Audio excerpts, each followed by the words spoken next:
فاروق حبیب صاحب نے ہمیں جوائن کیا ہے، پاکستان تحریک انصاف کے سینئر رہنما ہیں. بہت شکریہ فاروق صاحب آپ کے وقت کا. فاروق صاحب 8 حلقوں سے عمران خان صاحب کے کاغذات نامزدگی قبول ہو جاتے ہیں، آپ کے حلقے سے مسترد ہو جاتے ہیں. جو کاغذات ہیں بنیادی طور پہ جو باقی حلقوں میں آپ نے جمع کروائے ان میں اور NA 108 میں جمع کروائے گئے کاغذات نامزدگی میں جو دستاویزات تھیں ان میں کیا کوئی فرق تھا؟ دیکھیں، آپ نے بہت اچھا سوال کیا. جو کاغذات 9 حلقوں میں جمع کروائے گئے وہ تمام کاغذات ایک ہی طرح کے تھے. ان کاغذات کے ساتھ جو اثاثوں کی تفصیلات لگائی گئیں وہ بھی ایک طرح کی تھی. عمران خان کے دستخط شدہ تھے، ان کے اوپر عمران خان کے انگوٹھے بھی لگے ہوئے تھے. لیکن 8 حلقوں میں الیکشن کمیشن کے ریٹرننگ افسران ان کاغذات کو قبول کر لیتے ہیں، منظور کر لیتے ہیں. اور یہ بھی میں آپ کو بتاؤں، جو اعتراضات لگائے گئے تھے یہ اعتراضات کسی جگہ سے واٹس ایپ کے اوپر تمام حلقوں کے مخالف امیدواران کو بھجوائے گئے تھے اور ان کو ہدایت جاری کی گئی تھی کہ واٹس ایپ کا پرنٹ آؤٹ نکالیں اور جا کر یہ اعتراضات ریٹرننگ افسر کے سامنے آپ داخل کر دیں. وہ تمام اعتراضات مسترد ہوئے تمام حلقوں میں. نہ صرف NA 108 کے اندر بھی وہ اعتراضات مسترد ہو گئے. لیکن اب معاملہ کیا ہے کہ جو ریٹرننگ افسر ہے فیصلہ آباد میں وہ ماشاءاللہ اتنے سمجھدار ہیں، اتنے پڑھے لکھے ہیں کہ انہوں نے کہا کہ جو باقی 8 ریٹرننگ افسر ہیں ان کو کچھ نہیں آتا. یہ سب سے زیادہ ذہین بھی ہیں، سب سے زیادہ لائق بھی ہیں اور بہت بڑے اور استو بھی ہیں. یعنی کہ ایک اس میں اثاثہ عمران خان کا ڈکلیئرڈ ہے. کس بنیاد کے اوپر کاغذات کو مسترد کرتے ہیں کہ عمران خان نے جو اثاثہ ڈکلیئر کیا ہے اس اثاثے کی عمران خان نے قیمت بھی بتا دی کہ وہ 1,70,00,000 کا ہے. لیکن وہ یہ کہتے ہیں کہ جناب اس اثاثے کی مزید تفصیلات مجھے بتائیں کہ یعنی کہ اگر آپ ایک گھر کے مالک ہیں اور آپ اپنے گھر کا ڈکلیئر کر دیتے ہیں کہ یہ میرا گھر ہے اور اس گھر کی قیمت جو ہے وہ 50 لاکھ روپے ہے، لیکن ان کا مطالبہ یہ تھا کہ اب آپ یہ بتائیں کہ اس گھر میں دروازہ کون سا لگا ہے، اگر لکڑی کا لگا ہے تو کون سی قسم کا لگا ہے، اس گھر میں پنکھے لگے ہیں تو کون سے لگے ہیں، کس کمپنی کے لگے ہیں، اس گھر کے کچن میں جو برتن ہیں وہ برتن کس کمپنی کے ہیں. اس قسم کے بیجا بلا جواز ان کے سوالات تھے جو کہ انہوں نے سستی شہرت کے لیے یہ کام کیا کہ میں عمران خان کے کاغذات جو ہے وہ پہلے ان کو نوٹس جاری کیا، ان پرسن حاضر ہوں، وہ اپنی منہ کی کھانی پڑی. وہ نادرہ نے تصدیق کر دی کہ یہ جو انگوٹھا ہے وہ عمران خان کا تصدیق شدہ ہے، وہ نادرہ نے ان کو کر دیا. ادھر تسلی نہیں ہوئی تو پھر جناب کاغذات مسترد کرنے کا بلا جواز ایک بھونڈا جواز بنایا جو کہ الیکشن ٹرائبونل سے جو ہے وہ اڑ جائے گا. الیکشن کمیشن سے گزارش ہے کہ ان کے اوپر پہلے ہی بہت سارے معاملات ہیں، لیکن اس قسم کے جو نالائق لوگ ہیں ان کو اس قسم کے منصوبوں پہ نہ بٹھائیں جو الیکشن کمیشن کے اپنے گوشوارے نہیں دیکھ سکتے.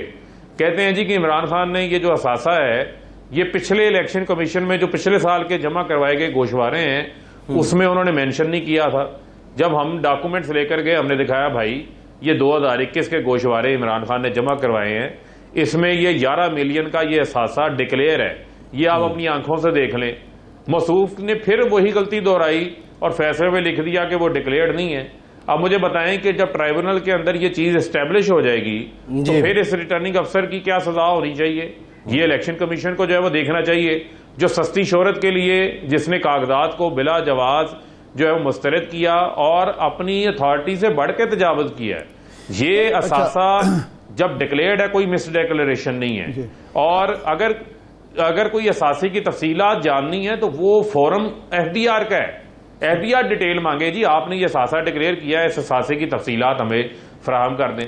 الیکشن کمیشن نے تو صرف یہ دیکھنا ہے کہ کچھ مس ڈیکلیریشن نہ ہو، کوئی ڈیفالٹ نہ ہو، کوئی آپ کا پرپوزر سیکنڈر اگر حلقے سے باہر کا ہے تو اس کے کاغذات مسترد ہو سکتے ہیں. پرپوزر سیکنڈر کے اوپر کوئی اعتراض ہے، ڈیفالٹ ہے، پھر کاغذات مسترد ہو سکتے ہیں. اگر امیدوار نے کوئی چیز چھپائی ہے پھر مسترد ہو سکتے ہیں. لیکن جب ہر چیز ڈکلیئرڈ ہے، آن ریکارڈ ہے، 8 حلقوں میں کاغذات منظور ہو جاتے ہیں، 9ویں حلقے کے اندر ایک لا کر آئنسٹائن بٹھایا ہوا ہے جو کاغذات کو ریجیکٹ کر رہا ہے، تو الیکشن یہ کاغذات بھی بحال ہوں گے اور انشاءاللہ عمران خان ہی 108 سے بھی الیکشن لڑیں گے. اچھا فاروق صاحب یہ بتائیں کہ اب یہ آپ ٹریبونل میں جائیں گے یا کورٹ میں جائیں گے اس کے خلاف، RO کے خلاف؟ نہیں دیکھیں، اس کا اگلا فورم جو ہے وہ اس کا اگلا فورم ہے الیکشن ٹرائبونل. 20 تاریخ تک الیکشن ٹرائبونل میں درخواستیں موصول ہونی ہیں. 25 تاریخ تک انہوں نے فیصلہ کرنا ہے، 25 اگست تک، اور 26 تاریخ کو دوبارہ جو ریوائزڈ لسٹ ہے امیدواران کی وہ پبلش ہونی ہے. یہ الیکشن کمیشن کا جو ہے وہ شیڈول ہے. اور جو حتمی لسٹ ہوگی جس میں نشان الاٹ ہوں گے, جس میں آپ کو سمبل ملتا ہے, الیکشن سمبل ملتا ہے, وہ 29 اگست کا ٹائم ہے. اچھا یہ بتائیں, آپ نے کہا کہ 8 حلقوں میں 8 ROs نے کاغذات کو منظور کیا, ایک نے ریجیکٹ کر دیا, حالانکہ سب کے 9 کو واٹس ایپ پہ اعتراضات بتائے گئے تھے. آپ کا خیال یہ ہے کہ ٹریبونل میں جا کے یہاں عمران خان کو اجازت مل جائے گی؟ یہ بھی تو ہو سکتا ہے کہ باقی 8 میں بھی ٹریبونل میں جا کر ریجیکٹ ہو جائیں کہ جناب اس RO فیصلہ آباد کا فیصلہ درست ہے اور ہم سے غلطی ہوئی ہے. یہ امکان بھی موجود ہے. دیکھیں میں یہ آپ کو کہہ رہا ہوں کہ کوئی ایسی چیز ہے ہی نہیں اس کے اندر جس کی بنیاد کے اوپر کاغذات کو جو ہے وہ مسترد کیا جائے. یہ بھی انہوں نے وقت ضائع کیا ہے. اور یہ میں آپ کو بات بتا رہا ہوں جس طرح کوئی ایسا بندہ جو ان نون ہوتا ہے, اسے کوئی جانتا نہیں ہے, تو اس نے پہلا یہ کام کیا کہ اس نے نوٹس جاری کیا جو کہ خلاف پھر تھا. اس نے کہا کہ جناب میرے پاس جو ہے ان پرسن حاضر ہو کے آپ ویریفائی کریں, جبکہ قانون الیکشن ایکٹ کی شک نمبر 62 یہ کہتی ہے کہ امیدوار خود یا اس کا پرپوزر یا سیکنڈر یا اس کا کوئی بھی نامنی وہ کاغذات جمع بھی کروا سکتا ہے, اس کی اسکروٹنی بھی کروا سکتا ہے. یہ انوکھا لاڈلا ہے جو کہہ رہا ہے جی آپ ان پرسن حاضر ہوں. اس کے بعد ہم نے اس کو آفر کی کہ ویڈیو کانفرنس پہ آ کے جو امیدوار ہے وہ ویریفائی کر دے گا, یہ دستخط اس کے ہیں. اس نے کہا جی میں نے اتھارٹی کو لکھنا ہے. ہم نے کہا لکھ دیں. نادرا کو لکھا, نادرا نے کہا جی کہ یہ تھمب ویریفائی ہوتا ہے, یہ تھمب ویریفائی عمران خان کا انگوٹھا ہے. اس کے بعد اس کے پلے کیا رہ جاتا تھا, لیکن جو ہے وہ سستی شہرت تھی, بندہ اس کو جانتا کوئی نہیں تھا.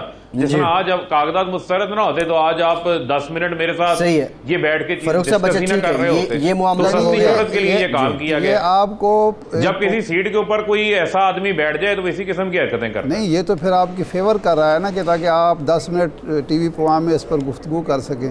یہ تو پھر آپ کی فیور کر رہا ہے. نہیں, ہمارے پاس اور بہت ساری چیزیں ہیں گفتگو کرنے کی. اچھا صحیح ہے. اچھا یہ فرمائیں, خان صاحب نے ابھی سیمینار میں خطاب کیا جو آزادی صحافت کے حوالے سے تھا. آزادی صحافت پر بھی میں آپ سے سوال کروں گا. وہ کہہ رہے ہیں کہ میری پارٹی کو توڑنے کی کوشش ہو رہی ہے, لوگوں کو فون جا رہے ہیں. تو یہ کون لوگ آپ کی پارٹی کو توڑنے کی کوشش کر رہے ہیں؟ آپ کو کوئی فون آیا ہے یا آپ کے علم میں ہے کس کس کو فون آیا اور کیا کہا گیا؟ نہیں دیکھیں, بات یہ ہے ارشاد عارف صاحب, نہ تو آپ اتنے معصوم ہیں نہ میں اتنا معصوم ہوں. میں آپ کو یہ بتا دیتا ہوں کہ یہ نون لیگ اور پیپلز پارٹی یا PDM نہیں ہے. باقی اب آپ سمجھ جائیں. سب کو پتا ہے کہ فون کہاں سے جاتے ہیں, کون فون کرتا ہے اور کون کیا کرتا ہے. مجھے آپ صرف یہ بات بتا دیں کہ یہ جو 11 یا 13 لوگوں کا اتحاد ہے, اس اتحاد کو ایلفی کہاں سے لگی ہوئی ہے سب کو پتا ہے, کسی سے ڈھکی چھپی چیز نہیں ہے.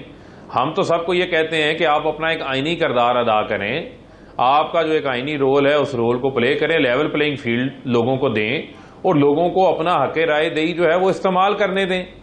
جس کو عوام منتخب کرے گی وہ آ جائے, اس کو حق حاکمیت ہے. باقی پاکستان کا آئین بھی موجود ہے, قانون بھی موجود ہے, اس کے اوپر عمل درآمد کریں. اب معاملہ یہ ہے فاروق صاحب کہ ایک بیانیہ بنایا گیا. یہ بتائیے فاروق صاحب, سوال ہمارا یہ تھا. فاروق صاحب دیکھیں جی, ہم یہ جاننا چاہ رہے ہیں آپ کیا ان پرسن کسی کو جانتے ہیں کہ جس کو فون آیا ہو یا آپ کو خود کو فون آیا ہو؟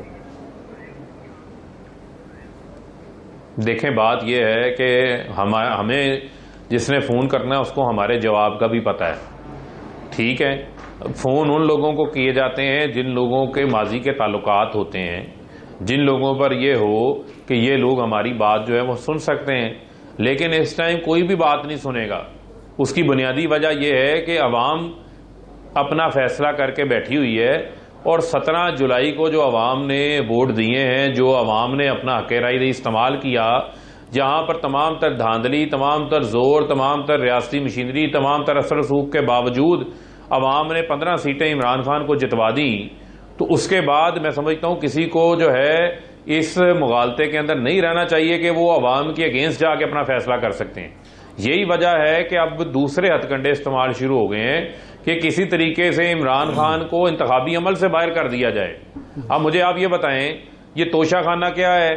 عمران خان نے تو سارے تحائف جو ہیں وہ پیسے دے کر لیے ہوئے ہیں, تمام تر قانونی کارروائیاں بھی پوری کی گئی ہیں, لیکن سپیکر سے ریفرنس بنوا کے بھجوا دیا گیا ہے.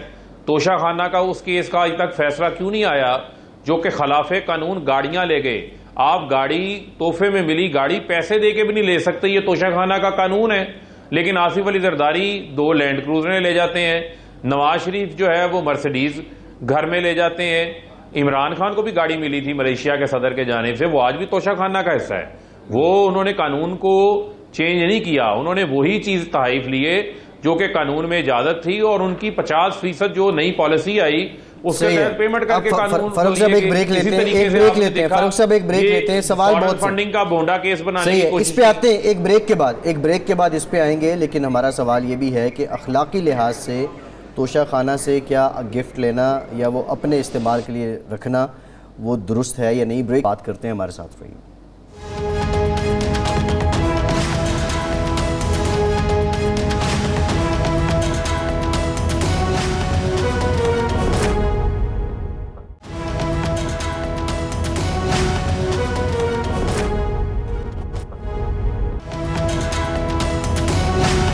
بریک کے بعد ایک بار پھر سے آپ کو خوش آمدید کہیں گے۔ فاروق صاحب، بریک سے پہلے توشہ خانہ کی بات ہو رہی تھی، اب اس معاملے پہ 22 اگست تک جو ہے الیکشن کمیشن نے سماعت کو ملتوی کیا ہے، لیکن ہمارا سوال یہ ہے، نواز شریف صاحب ہوں، آصف زرداری صاحب ہوں یا عمران خان صاحب ہوں، قانونی طور پر اگر یہ درست بھی ہے، لیکن اخلاقی اور سفارتی لحاظ سے یہ میسج جو لوگ آپ کو تحفے دیتے ہیں اور بڑے کلاسیفائڈ کسٹمائز ہوتے ہیں، کیا اس لحاظ سے بھی درست ہے؟ کیونکہ آپ کی جماعت جو ہے وہ غیر روایتی جماعت ہے، تو یہاں ہم یہ ایکسپیکٹ کر رہے تھے کہ اخلاقی لحاظ سے بھی آپ ایک قدم آگے ہوں گے۔ نہیں، دیکھیں بات یہ ہے، دیکھیں ہم سمجھتے نہیں ہیں قانون بنایا گیا کس لیے بنایا گیا۔ جب قانون بن گیا، اس قانون پہ عمل درآمد ہو گیا، تو پھر تو اخلاقیات کی بات ہی نہیں آتی۔ معاملہ صرف یہ ہے کہ عمران خان صاحب نے تمام تر قانونی تقاضوں کو پورا کر کے قانون لیا۔ یہاں پر تو آپ پیسے دیے بغیر ہار گھر لے کے چلے جایا کرتے تھے، جب شور پڑتا تھا اس کے بعد برآمدگیاں ہوا کرتی تھی۔ یہاں ملک لوٹ کے کھا گئے ہیں، آپ ہمیں اخلاقیات پہ بات کر رہے ہیں۔ عمران خان تو وہ واحد ملک کے سیاسی لیڈر ہیں جن کے پاس اپنی کمائی کی 40 سالہ کمائی کی رسیدیں بھی موجود ہیں۔ یہاں پر تو رسید ہی نہیں ملتی دور دور تک، یہاں پر تو کہانیاں آ جاتی ہیں ان کے پاس سے کہ جناب ہمارے اونٹوں پہ پیسے گئے تھے، کبھی قطعی خط آ جاتا ہے، کبھی میری لندن میں کیا پاکستان میں کوئی پراپرٹی نہیں ہے۔ عمران خان نے اس ملک کے اندر شفافیت کی بنیاد رکھی جب ایم این اے بھی نہیں تھے، منسٹر بھی نہیں تھے، 2011 میں اپنے اثاثے ڈکلیئر کیے تھے، جب نواز شریف 5000 ٹیکس دیا کرتے تھے۔ اس ملک کے اندر احتساب کو، اس ملک کے اندر حکمرانوں کو جواب دہ بنانے کے اندر عمران خان نے ایک بڑی جدوجہد کی ہے، ایک بڑی لمبی چوڑی ان کی سٹرگل ہے۔ آج بھی ہم ہر چیز کا جواب دینے کو تیار ہیں، لیکن ہم کسی قسم کی جو انتقامی کارروائی ہے یا اس کے پیچھے چھپے جو مذموم عزائم ہیں اس کے اوپر جو ہے وہ ہم ان کو کامیاب نہیں ہونے دیں گے، اس کے آگے ہم ہر قسم کا بند باندھیں گے۔ فاروق صاحب، آپ اس میں فریق ہیں جو الیکشن کمیشن کا کیس ہے، آپ 13 اکاؤنٹس کا جواب نہیں دے سکے۔ عمران خان صاحب نے جو ہر سال سرٹیفکیٹ جاری کیا وہ غلط ثابت ہوا، تو وہ پھر اگر الیکشن کمیشن یا حکومت کارروائی کر رہی ہے تو اس پر اعتراض کیا ہے آپ کو؟ دیکھیں، ہمارا یہ اعتراض نہیں ہے، حکومت میں تو کر رہی ہے، انتقامی کارروائی کر رہی ہے۔ الیکشن کمیشن نے بھی باعث فیصلہ دیا۔ یہ بھی بات غلط ہے کہ جو یہ کہتے ہیں جی ہم 13 اکاؤنٹس کا جو ہے وہ جواب نہیں دے سکے۔ ہم نے تمام چیزوں کا جواب بھی دیا، اس جواب کو الیکشن کمیشن تسلیم نہیں کرنا چاہتا۔ اب معاملہ ہم نے جا کر اسلام آباد ہائی کورٹ میں چیلنج کر دیا ہے، اب آپ انتظار کریں، آپ دیکھیں گے یہ تمام چیزیں سامنے آ جائیں گی۔ اس فیصلے کی حیثیت یہ ہے کہ جس فیصلے کے اندر انہوں نے اچھے خاصے پاکستانیوں کو ارشاد عارف صاحب نان پاکستانی ڈکلیئر کر دیا، وہ بیچارے ویڈیو بیانات جاری کر رہے ہیں کہ بھائی ہم پاکستانی ہیں، یہ ہمارا نائکوپ ہے، یہ ہمارا پاسپورٹ ہے۔ اس کے بعد مجھے آپ بتائیں کہ یہ الیکشن کمیشن کے پلے کچھ بچتا ہے کہ ان کی کیپیسٹی نہیں ہے، ان کے پاس یہ ابیلٹی نہیں ہے، ان کے پاس یہ صلاحیت ہی نہیں ہے کہ وہ سیاسی جماعتوں کی اکاؤنٹس کی جو ہے وہ جانچ پڑتال کر سکیں۔ کسی ادارے سے پوچھ لیتے کس بنا کے اوپر انہوں نے لوگوں کو نان پاکستانی ڈکلیئر کر دیا۔ اگر کسی کی بیوی ادھر اس نے ڈیول نیشنل ہے، اس نے شادی کی ہوئی ہے، اس کی بیوی جو ہے وہ کسی اور ملک کی رہنے والی ہے، وہ بندہ خود پاکستان کا ہے، وہ اپنے اکاؤنٹ جوائنٹ اکاؤنٹ سے پیسے دے دیتا ہے، تو اس کی بیوی کو کہتے ہیں جی یہ بھارتی شہری ہو گئی ہے، اس نے پیسے بھیج دیے ہیں۔ تو ایسے تو معاملات نہیں نہ چلتے۔ جب آپ نے بغض کی اینک پہنی ہو تو پھر آپ کو جو ہے وہ ہر طرف اپنا مخالف ہی نظر آتا ہے، لیکن جب اب اسلام آباد ہائی کورٹ اس کی مکمل طے میں جائے گی تو چیزیں آپ کے سامنے آ جائیں گی. اچھا یہ فرمائیں کہ جی عمران خان نے سرٹیفکیٹ جاری کی ہے.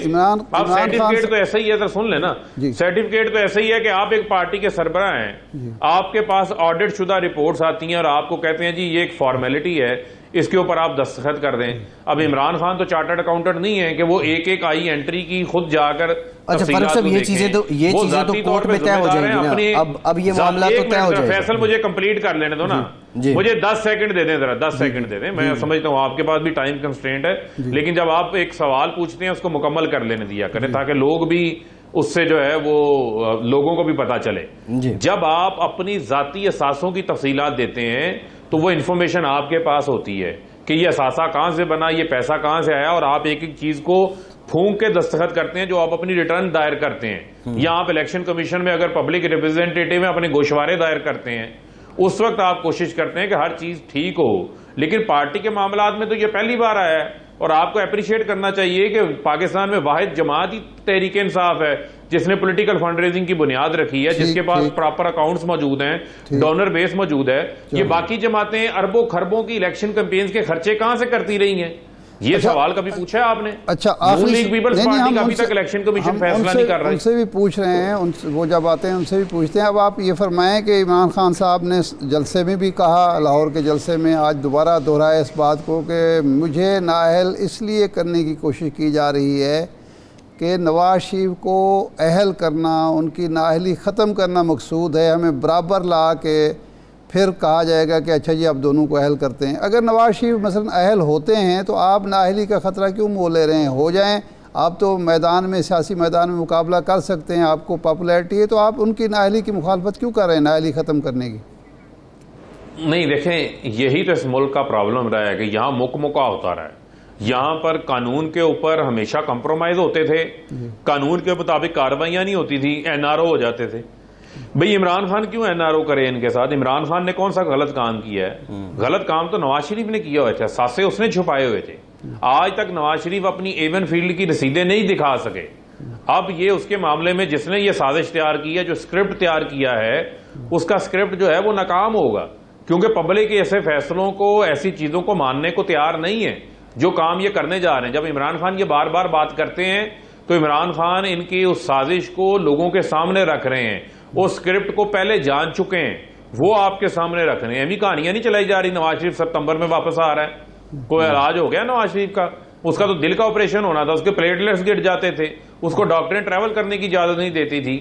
وہ تمام کام ہو گئے, فاروق صاحب لاسٹ کوسچن آپ سے, لیکن جب کوئی اپنا اسکرپٹ برآمد ہو جائے گا تو وہ فٹ فار ٹریول ہو جائیں گے. ہمارا سوال یہ ہے کہ اسکرپٹ جب آپ کی فیور میں لکھا جائے تو پھر سب اچھا ہو جاتا ہے, پھر کوئی ادارہ آپ کی نظر میں برا نہیں رہتا. جب آپ کے مخالف ہو تو پھر آپ تنقید کرتے ہیں. نہیں, نہ لکھیں ہماری فیور میں. نہیں, یہ دوہرا معیار تو تب ہے نا 2017 میں جب نون لیگ کے لوگ توڑے جا رہے تھے, اس وقت تو آپ نہیں بول رہے تھے, آج آپ بول رہے ہیں. یہ دوہرا معیار کیوں ہے, اس کا جواب دے دیں.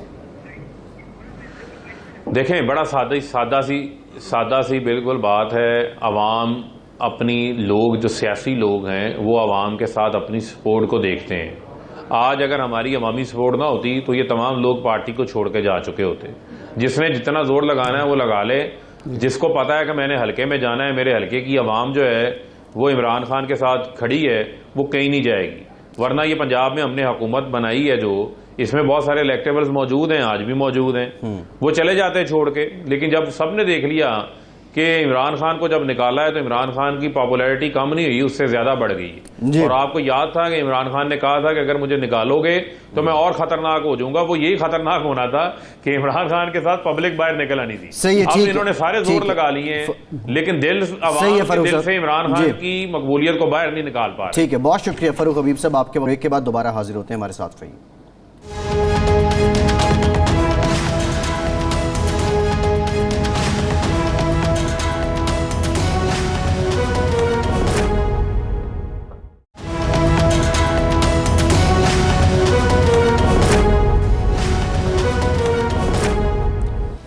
بریک کے بعد ایک بار پھر سے آپ کو خوش آمدید کہیں گے. پاکستان میں سیاسی دنگل میں تو ہر روز کوئی نیا ملاکھڑا ہوتا ہے, نیا ایک شو ہوتا ہے.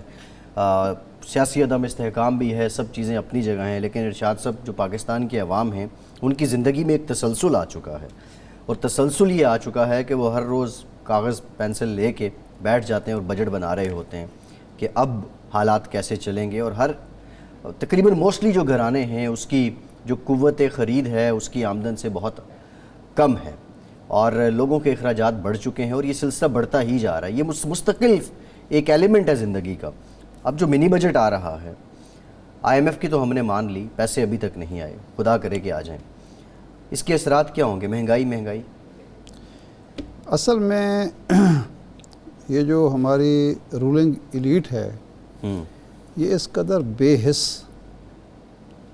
سفاک ہو چکی ہے کہ اس کو کوئی احساس ہی نہیں کہ عام آدمی کی زندگی کیسے گزر رہی ہے اور ہم اس کے مسائل کتنے بڑھاتے چلے جا رہے ہیں۔ میں پہلے بھی آپ کو یاد ہے کہہ چکا ہوں کہ یہ مشکل فیصلہ کیا ہے کہ پٹرول کی قیمتیں بڑھا دیں، مشکل فیصلہ یہ ہے کہ ٹیکس نیا لگا دیں، بجلی کی قیمتیں بڑھا دیں۔ بھئی یہ مشکل فیصلہ تو عوام کے لیے ہے، آپ کے لیے کوئی مشکل فیصلہ ہوگا نہیں ہوگا؟ آپ اپنی ملک بیرون ملک جو دولت ہے 10 12 20 خاندان جو اقتدار میں ہیں ان کی لے آئیں۔ میرا نہیں خیال کہ آئی ایم ایف کی آپ کو ضرورت پڑے یا سعودی عرب سے آپ کو بھیک مانگنی پڑے یا یو اے ای سے، قطر سے۔ ایک دور تھا نواب صاحب بہاولپور جی حج کے لیے جب جاتے تھے تو وہ بہت سارا ساز و سامان لے جاتے تھے، وہاں تقسیم کرتے تھے۔ تو انہوں نے ایک نئی مرسڈیز گاڑی خریدی، جی وہ بھی بحری جہاز میں ساتھ لے گئے۔ یہ سردار صادق عباسی صاحب، صادق محمد خان عباسی جی یا ان کے والد ہوں گے۔ تو وہ جو اس وقت شاہ تھے یہ ان کو ملنے گئے، پھر وہ ان کو ملنے آئے تو انہوں نے گاڑی دیکھی، انہوں نے کہا جی مجھے سیر کرائیں، اور وہ انہوں نے سیر کرائی۔ پھر دوسرے دن آ گئے، پھر انہوں نے کہا کہ جی سیر کرائیں، پھر سیر کرائیں۔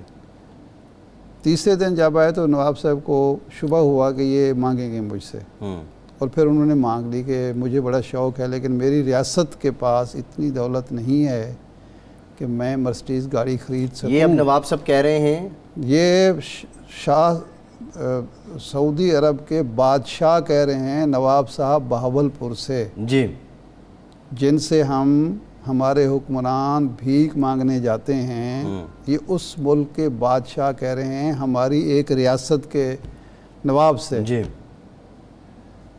کہ ہماری ریاست افورڈ نہیں کرتی کہ مجھے وہ گاڑی خرید کر دے، یا میں افورڈ نہیں کرتا کہ یہ گاڑی خرید سکوں، آپ لیں۔ یہ تھی ہماری ایک ریاست کی خوشحالی۔ جی یہ یو اے ای کے جو حکمران ہیں یہ ہمارے ہاں آتے تھے شکار کھیلنے کے لیے، یہ آتے تھے اور ہم سے تحفے تحائف لے کے جاتے تھے، اور ہوائی جہاز کا پہلا سفر انہوں نے پاکستان میں کیا تھا۔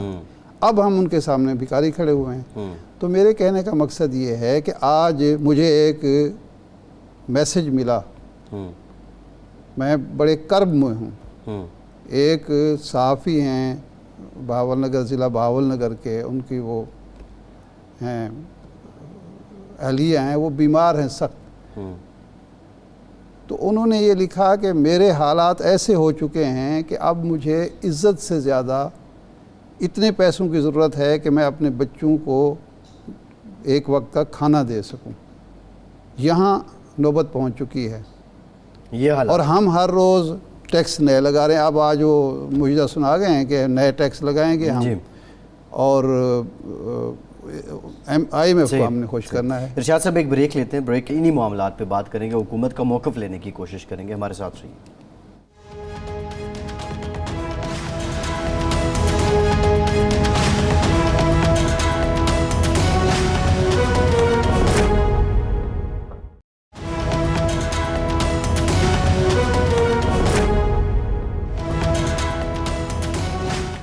بریک کے بعد ایک بار پھر سے آپ کو خوش آمدید کہیں گے۔ بریک سے پہلے ہم بات کر رہے تھے جو منی بجٹ آ رہا ہے وہ پاکستان کے عوام کی زندگیوں پہ کوئی مثبت اثر نہیں ڈالنے والا۔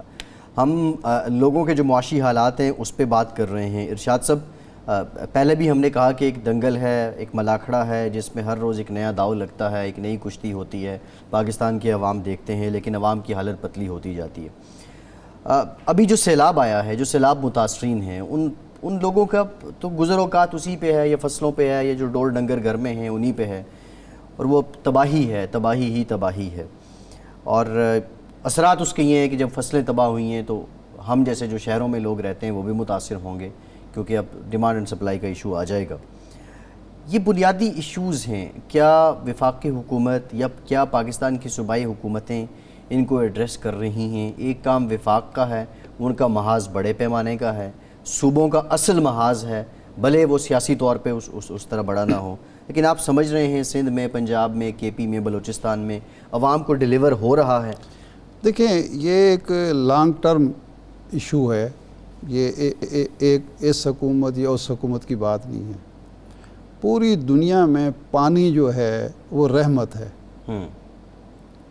پانی سے آپ بجلی پیدا کرتے ہیں، پانی سے آپ زندگی کا نظام چلاتے ہیں، پانی سے آپ سیراب کرتے ہیں، فصلیں حاصل کرتے ہیں سارا. ہمارے ہاں یہ پانی جو ہے، ایک وقت آپ پیاس سے مر رہے ہوتے ہیں لوگ، پانی نہ ہونے کی وجہ سے ایک وقت ڈوب کے مر رہے ہوتے ہیں. ہمارے ہاں پانی جو ہے وہ صرف یا ڈبونے کے لیے ہے، فصلیں تباہ کرنے کے لیے ہے، یا ترسانے کے لیے ہے. یہ ہمارے علاقے میں راجن پور میں، تونسا میں سیلاب آیا ہوا ہے. یہ ہر سال بارشیں جب بھی ہوں گی پہاڑوں پہ پانی آئے گا. دنیا میں اس پانی کو استعمال کیا جاتا ہے، جمع کیا جاتا ہے، ڈیم بنائے جاتے ہیں اور وہ استعمال کیا جاتا ہے. کھیتی باڑی کے لیے استعمال کیا جاتا ہے، باغات اگانے کے لیے استعمال کیا جاتا ہے. ہمارے ہاں ہر سال بجٹ مختص ہوتے ہیں. ہمارے 2 کام رہ گئے ہیں، پیسے دیں اور وہ سڑکیں بنی ہوں یا ڈیم کے نام پر یا کسی اور کے حوالے سے، وہ اس کے بعد وہ کھانے پینے کا ایک کھانچا پروگرام ہوتا ہے. وہ جیبوں میں چلے جاتے ہیں، اگلے سال پھر وہی فنڈز ہوتے ہیں.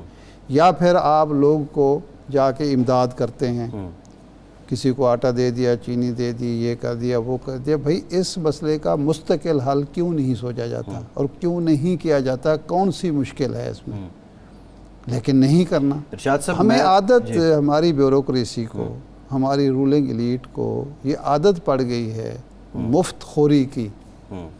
قرضے لے کر ہم نے کھانے ہیں. لوگوں کو یہ پروجیکٹ جو ہوتے ہیں، ڈیولپمنٹ پروجیکٹ، یہ کھانے پینے کا ہے. 50% تک جو لوگوں کے جیب میں جاتا ہے اور 50% لگتا ہے، اور پھر جو 50% سے سڑک بنے گی اس کا آپ اندازہ کر سکتے ہیں. آپ نے پانی کی بات کی اور پانی کی رحمت سے متعلق بات کی. مصر کے اندر ایک انٹرنیشنل میڈیا رپورٹ میں دیکھ رہا تھا، مصر میں وہاں پہ ایک علاقہ جس میں خشک سالی ہے، انہوں نے ایک ایسا نظام وہاں مرتب کیا ہے کہ وہ دھند سے پانی لے رہے ہیں. دھند جو آ کے اس سسٹم کے ساتھ ٹکراتی ہے، پھر وہ پانی میں کنورٹ ہوتی ہے اور وہ اپنی ضرورت پوری کر رہے ہیں. دنیا یہاں تک پہنچ چکی ہے کہ اپنی پانی کی ضرورت کو کس طرح پورا کیا جائے. اور ہمارے ہاں جس تناسب سے، جس تواتر سے موسم برسات میں بارشیں ہوتی ہیں اور پھر اس کے بعد تباہی ہی مچتی ہے. سیلاب ہماری زندگی کے ایک وڈیو ریسپیکٹ ایک حصہ بن چکا ہے. اس وقت جو علاقے متاثرہ ہیں، یہاں دنیا کی بہترین کپاس پیدا ہوتی تھی، جی اب بھی ہو سکتی ہے. مصر کی کپاس سے برائٹنس اور وائٹنس میں بہتر، جی، لیکن ہم وہ اس طرف نہیں جاتے. مسلسل ڈکلائن ہے کپاس کا. اب ہم امپورٹ کرتے ہیں. ایک دور میں 40 لاکھ گانٹھ ہماری تھی. ہم ایک دور میں یہ ایکسپورٹ کرتے تھے. ہمارا دھاگا ایکسپورٹ ہوتا تھا، کپڑے ایکسپورٹ ہوتے تھے، کپاس ایکسپورٹ ہوتی تھی. اب ہم امپورٹ کرتے ہیں. اپنے کارخانے ہم امپورٹڈ کاٹن سے چلاتے ہیں. پچھلے 10 سالوں میں ارشاد صاحب ہم 1.40 سے کوئی 60 لاکھ گانٹھوں پہ آ چکے ہیں جو پیداوار سالانہ ہماری کم کر رہے ہیں. اور اس حساب سے ہمارا اب اس کی سرٹن ریزنز اور بھی ہیں، لیکن کوئی بھی شعبہ آپ اٹھا لیجئے، جو ترقی اور بہتری کے دعوے پی ٹی آئی بھی کرتی رہی، ترقی اور بہتری کے دعوے نون لیگ بھی کرتی رہی، پیپلز پارٹی بھی کرتی رہی، لیکن آپ زراعت کو ہی دیکھ لیں. ہمیں جو بیسک ہماری اناج ہے، ہماری گندم ہے، وہ ہمیں امپورٹ کرنی پڑ رہی ہے. ضرورت آنے پہ ہمیں چینی امپورٹ کرنی پڑتی ہے، آل دو اس سال سرپلس ہو گئی. باقی جو معاملات ہیں پالیسی کا فقدان ہے سر ارشاد صاحب. جنوبی پی ٹی آئی نے تو جنوبی پنجاب کو ٹھیکے پہ دیا ہوا تھا بزدار صاحب کو. جی. اور جس علاقے میں اس وقت اتنی بڑی تباہی مچی ہوئی ہے، بزدار صاحب کا دعویٰ تھا کہ 27 ارب روپے کے پروجیکٹ میں نے دیے ہیں جی اب وہ پتہ نہیں کہاں ہیں وہ 27 ارب روپے۔ حالت یہ تھی کہ ان سے مطالبہ ہوتا رہا اپنے علاقے کے لوگوں کا کہ جی تونسے کو ضلع بنا دیں، وہ یہی کرتے رہے کہ آخری سال میں بنائیں گے، آخری سال آئے ہی نہیں ان کا۔ چودھری صاحب نے اچھا کیا ہے نا، آتے ہی گجرات کو 4 ڈویژن بنا ہفتے دیا پورے نہیں اور انہوں نے گجرات کو ڈویژن بنا دیا ہے۔ بالکل ٹھیک ہے۔ اب جب پالیسی ساز ایسے بٹھائیں گے آپ جن کا نہ کوئی ویژن ہوگا، نہ کوئی تجربہ نہ ہوگا، تجربہ ہوگا، نہ کوئی سوچ ہوگی، تو پھر یہی کچھ ہوتا ہے۔ بالکل ایسے۔ اچھا، یعنی میری زندگی گزر گئی یہ سنتے کہ یہ جو رود کوہیاں ہیں، یہ جو پہاڑ سے پانی آتا ہے، جو راستے ہیں رود کوہی اس کو ہمارے یہاں بولا جاتا ہے، رود کوہیوں کا مسئلہ حل کیا جا رہا ہے۔ 50 سال سے تو میں سن رہا ہوں، جی مسئلہ آج تک حل نہیں ہوا۔ بارشیں ہوتی ہیں، اس کے بعد پانی آتا ہے اور اس کے بعد تباہی مچ جاتی ہے، اور بستیاں بہہ جاتی ہیں۔ جی لوگ یعنی رات کو سوئے ہوئے ہیں، پانی آتا ہے، سارے لوگ اسی عالم میں اگلے جان کو سدھار جاتے ہیں۔ صحیح ہے۔ لیکن کوئی اچھا ارشاد صاحب، یہ ہم کچھ حکومتی پالیسیوں پر بات کر رہے تھے، لیکن ایک دو اور بڑے اہم معاملات ہیں۔ آج پی ٹی آئی نے بھی آزادی صحافت پہ سیمینار کیا۔ مریم نواز صاحبہ نے کہا کہ پی ٹی آئی نے اپنے دور میں جو ہے وہ صحافت کا گلا کچلا اور زبان بندی کی کوشش کی گئی۔ یہ سیاسی جماعتیں ہیں جب حکومت میں آتی ہیں تو صحافی چبھنا کیوں شروع ہو جاتے ہیں، اور اپوزیشن میں آتے ہیں تو آزادی صحافت کا علم اور ہیومن رائٹس کا علم سب سے بلند لے کے چلتے ہیں۔ ادم صاحب کا ایک شعر ہے، کون ہے جس نے میں نہیں چکھی، کون جھوٹی قسم اٹھاتا ہے، کون ہے جس نے میں نہیں چکھی، کون جھوٹی قسم اٹھاتا ہے۔ یہاں کوئی بھی سیاستدان، حکمران، خواہ فوجی ہو یا سیاسی ہو، وہ یہ نہیں کہہ سکتا کہ وہ واقعتاً دل سے چاہتا ہے کہ یہاں آزادی صحافت ہو، کیونکہ ان کے آئیڈیل جو ہیں سب کے، بھٹو صاحب کے آئیڈیل ایوب خان تھے، نواز شریف صاحب کے آئیڈیل جو تھے وہ ضیاء الحق صاحب تھے، عمران خان بھی ایوب خان کا اکثر ذکر کیا کرتے تھے۔